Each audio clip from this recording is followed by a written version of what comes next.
Hey everybody, and welcome to the next episode of Bastock and Bachelor Bullshit Busters. I'm Simon Batchelor, I'm Adam Bastock. and this week we are doing a special end of the year episode with our top 3 tips for marketing in 2021. So me and Adam started this podcast back in January, completely unaware that we would get this far. I think we thought we'd do a handful of episodes and see where it went, and here we are. This is episode 29, so we've done 29 episodes and we are loving every minute of it, and we are really pleased to hear that so many of you are too. If this is the first time watching, then welcome. If you are back for more, then thank you. If you would like to help us out, then we've got an ask for you. Would you be able to click the subscribe button, which is just there? Because it really helps us out.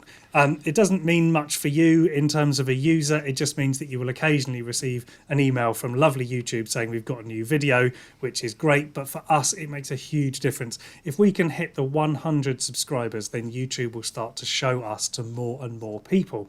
And that means that more and more people get to enjoy these podcasts just like you do. So it would really help us out if you could click the subscribe button, and also if you could forward it to someone else you know. So thank you very much for doing that. We'll just wait a minute while you click the button. Thank you for clicking the button, and here we go. So, top 3 tips. So we've compiled together, me and Adam, our top 3 things that we think was going to really help you get your marketing sorted in 2021. And the number one thing is to build around your customer. So whatever you're building, you should put the customer first. Now, this sounds quite obvious when I say it like that, and a lot of people look at me as if to go, oh, well, obviously, but actually the number of times I get to a product, a service, a web page, or I receive an email, or I see an ad, and it is all about the company and how great they are, and it's all what and features and boring, and people are still doing this. I think it's important that we go into 2021 with that clear message. So Adam, in terms of your thoughts on building around the customer, what are your what's your take on what people can do with that next year? Yes, I think I agree that seems like it's quite an obvious and quite often wheeled out a piece of advice for marketing, of kind of how to just think of the customer first. But in kind of where this came from for us really is that having looked at a lot of e-commerce companies over the past year and kind of helping advise a lot of small businesses who have got Shopify stores or WooCommerce stores, the kind of overarching theme that I've come across with all of those and the kind of that aha moment, not Alan Partridge, but more of a kind of eureka moment perhaps, it's going to slip into Partridge very easily otherwise, is the idea that you kind of need to have collections and products that are built around your customers. So if you are selling red cushions and you've got a website, make sure that you've got a red cushions category. Don't just have one that says cushions. And there's many reasons for this. Is that what it's an SEO kind of point of view is if you've got the more landing pages you have, the more chances you have to rank in search for those specific search queries. But also just once people get to your website, whether that's from PR awareness, from picking up a business card and typing it in, or however they're doing it, if you can build your website in a way that reflects the kind of the way that people are shopping or the concerns that people have, then it's going to just be a much more intuitive and nice experience. If you've got a page that just says services, that doesn't really mean anything to a new user. Yeah. It's complete bullshit. If you've got a page that says dog photography for weddings in London, immediately you know what that is and you know what to expect from that page, and therefore you're more likely to find it or not find it based on if you want dog photography at your wedding. So I think that's the main kind of rant point that I've got, is that when we say build an experience around your customers, it is kind of quite a basic and structural thing that people are kind of failing to do, which is just look at what people are searching for, or ignoring SEO. Look at what people are shopping for or trying to do on your website, and build a website that reflects that in a very basic way. Yeah, I'm going to be quiet now and pass back to you before I. I think that is a really good perspective from the SEO, definitely, because from the SEO and the e-commerce perspective is what I meant there. From an e-commerce shop perspective, that makes a lot of sense, and it's such an it's such a simple thing to implement, and it seems weird that people aren't doing it. So I think if you're Yeah. making a to-do list for your e-commerce store, then that should be definitely at the top. I think if you're in the lead gen side of things, though, look at your website from your customer's point of view and just see, can you understand what you do clearly? And to be honest, do I care? What is in it for me? When I come to your website, why do I care what you do? I don't care what you do. It's of no interest to the customer what you do. You know, if you're an accountant, don't say you do accounts, because that's obvious. You're an accountancy firm. Of course you do. What kind of firms do you help? What kind of industry sectors do you specialize in? You know, what kind of results do you help people achieve? What bit of accounts do you make simpler? That's what your customer wants to know. Your customer wants to know how easy you're going to make it for them, not all of the different types of accounts you do, because frankly, they don't care. That's what they're paying you to care about, right? So I think it's looking at that web page, landing page, website, brochure, product sticker, whatever it might be, and just thinking, does my customer care? Why? Yeah. Like, what's in it for them? When they pick it up. I think that I think why do they care is a really good kind of phrase just to approach and challenge anything you're doing with, because I think when I've worked at e-commerce companies before, we've done a lot of kind of promotional items, or as you say, if you're going to a trade show and you're taking loads of just gubbins with you, but quite often it just sits there because no one cares. And you know, if you applied that at the start and gone, well, why does anyone care about this shit pen that I've produced and trying to give to them? Of course they don't. But if you give them a brochure that actually answers their questions and their concerns, and you address their kind of empathetic, if you empathise with them and understand what they're trying to do and build it around that, it's going to be far more successful and just well received, even if it is kind of going against the generic marketing kind of advice that's out there on, you know, to go to a trade show you need pens. You don't. Yeah. You know, it's nonsense. Well, I Not think that trade also, shows are featured much this year, but well, exactly. I think one of the techniques I've been in the room for, which was super awkward but worked, was with a sales trainer who just asked the same business owner, "Why should I care?" over and over again. So he said, "What do you do?" And the guy's like, "Oh, I can't remember what it was. It was like, what do you do? Oh, I'm an insurance broker. Why do I care? Well, because you need insurance. But why do I care?" And he's like, well, because you could lose your house. Why do I care? And he's like, well, because the average homeowner loses 100,000 on the average claim. He's like, now I care. Brilliant. Next. And he just went round and he just says, why do I care? Until the actual reason why you care just falls out of you. If you're brave enough to keep going with that process, it does work. So that's definitely tip number one, I think, is... just very quickly on that as well. Sure. There is kind of the 5 whys is a really good kind of business thing anyway. Ignoring marketing, but if something's happened, ask why 5 times, and you'll normally get to the bottom of it. So you know, if a parcel's gone missing, that's quite expensive, and you go why? Oh, because the tracking failed. Why did the tracking fail? You know, you can kind of follow it back to the source and then actually address the source of the problem rather than just blaming someone for it, which is quite often the other outcome. I think that's a really good idea. Actually, five whys is really good. So ask why should I care 5 times when you look at your website. That's the first thing we want everybody to do. And then the second tip is a phrase that me and Adam use, I would say very regularly, is that good marketing can't save a shit product. So the number of times we have seen people ask for SEO advice, ads advice, general marketing advice to sell what is unfortunately a shit product.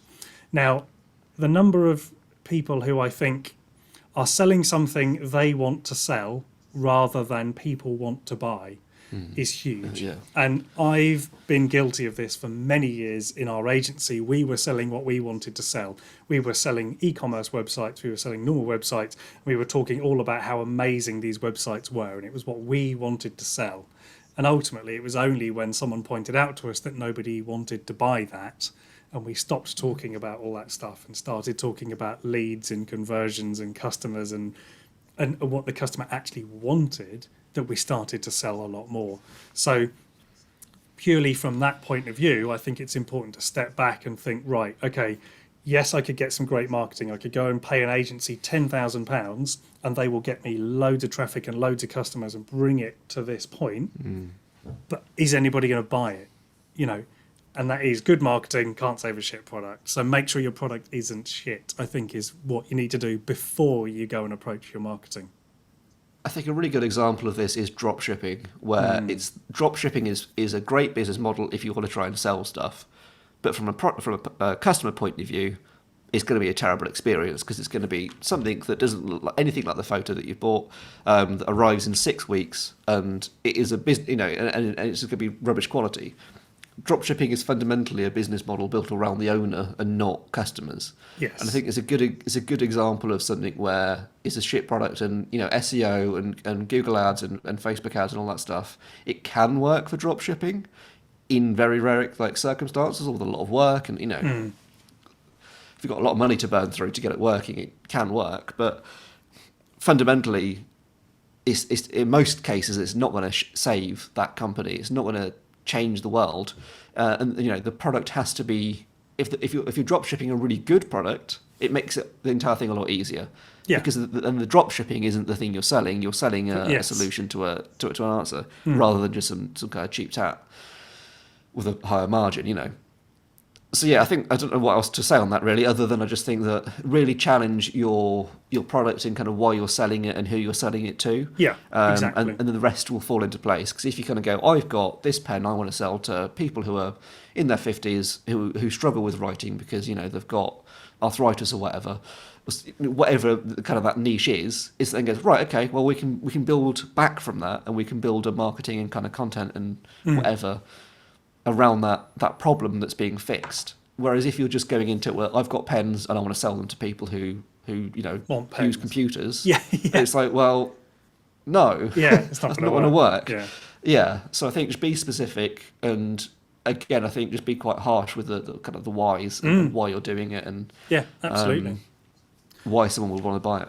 I think also on the lead gen side, the number of websites I've been to that have incredibly complicated service options with different ifs, maybes, hows and why-fors, all of the kind of the table with 50 dots and different things and price points, and then underneath in small print it's like, but also then if you combine this with this, there's a thing in the...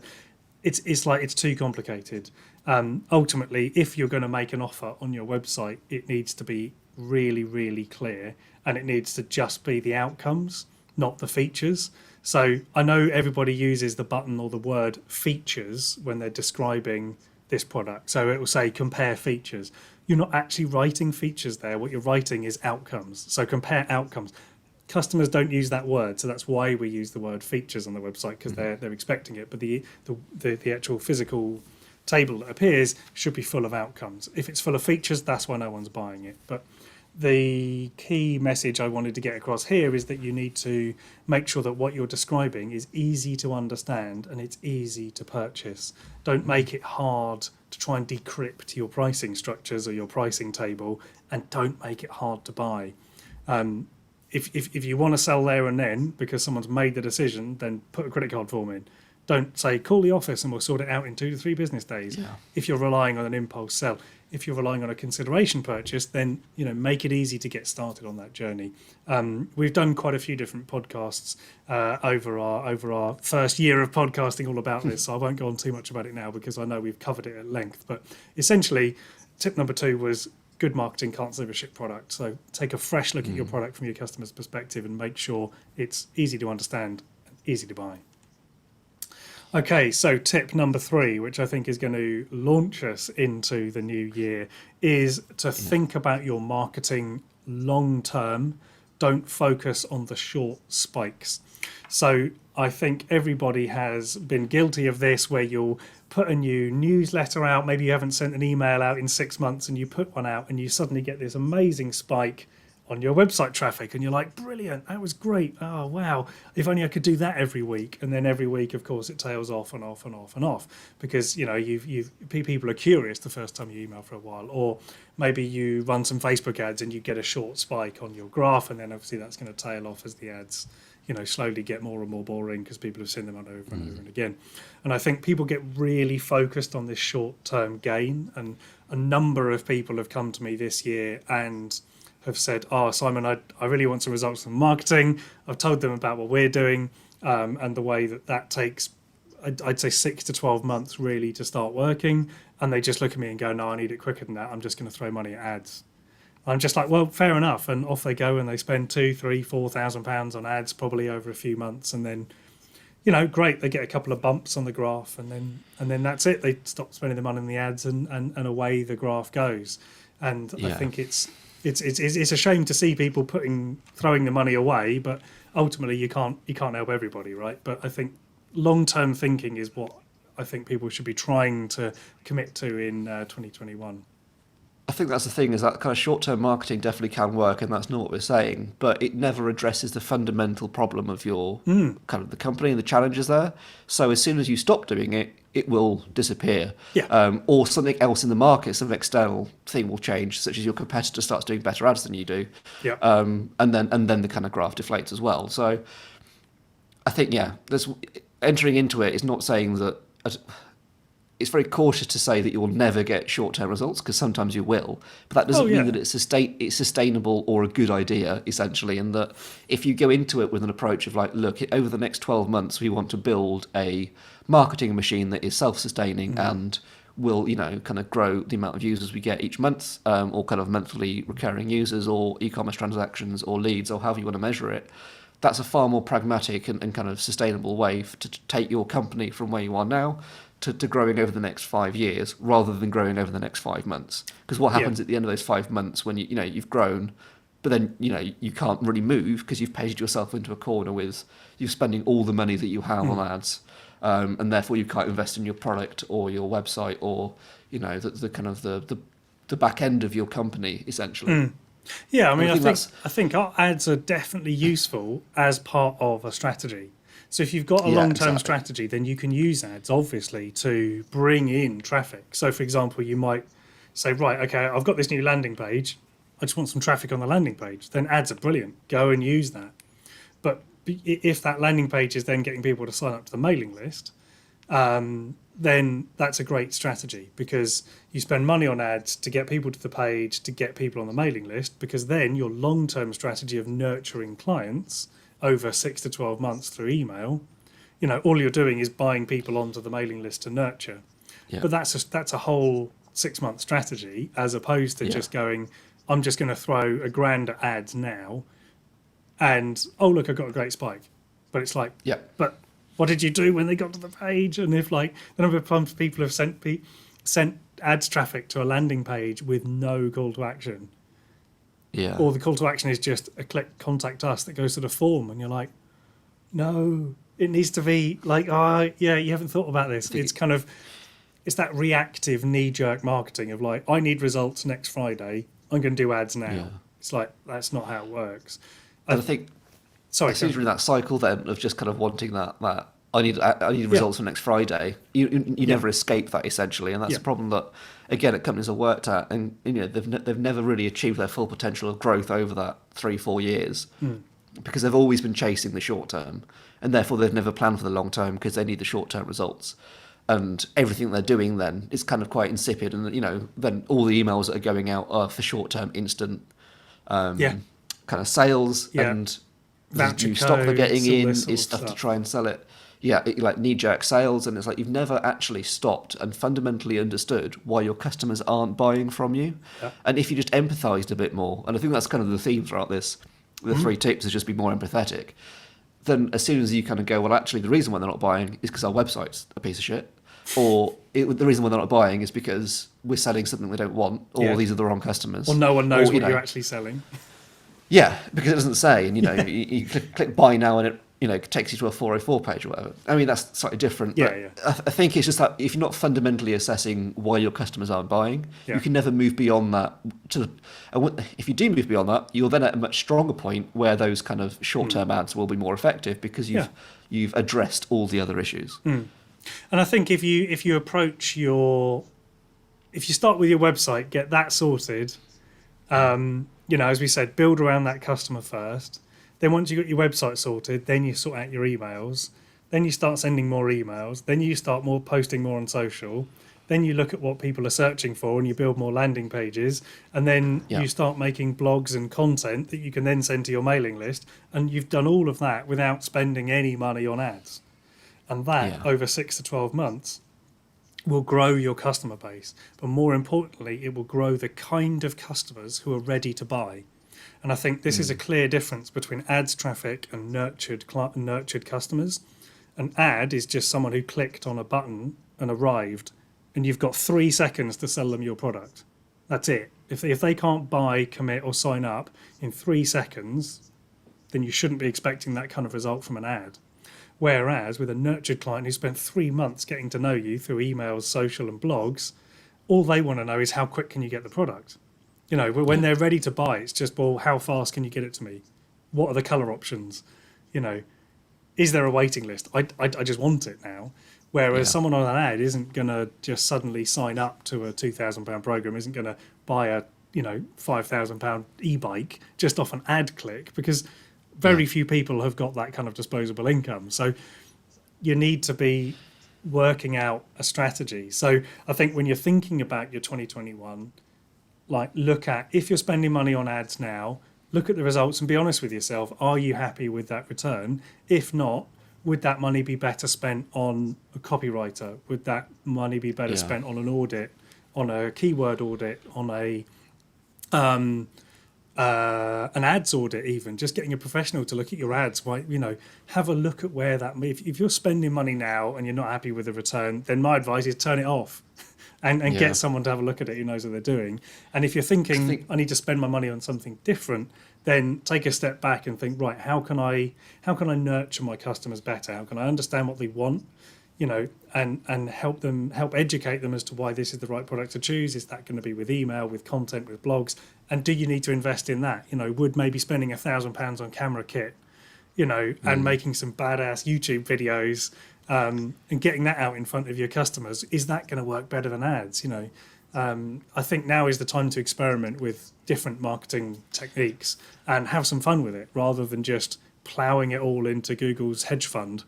Yeah, I think that kind of, if you're taking that money and you're doing other stuff with it, you'll start understanding your customers better, which then has other impacts on other parts of your business. And I think that's the biggest thing we've found with some of the audits I've done this year, is then feeding back to people the kind of the keyword research that I've done, and going, look, this is what your customers are actually searching for, not in terms of what the products they're looking for, or the collections, or the kind of the keywords they're using when they're looking to buy, but it's the kind of those blog type terms where it's like, they're asking how to use these products, and the business owners have been like, oh, well, I assumed it would be fairly obvious how to use it. And it's like, well, no, people are trying to use this in slightly different ways, and it helps you build an understanding of your customer that then impacts, maybe your post-delivery emails. So you start giving a better customer service to your existing customers, as well as trying to address the needs of the new ones before they arrive to you. So I think that's where, as you say, spending money in different places can have unexpected positive results, and negative results probably as well. But let's focus on the positives.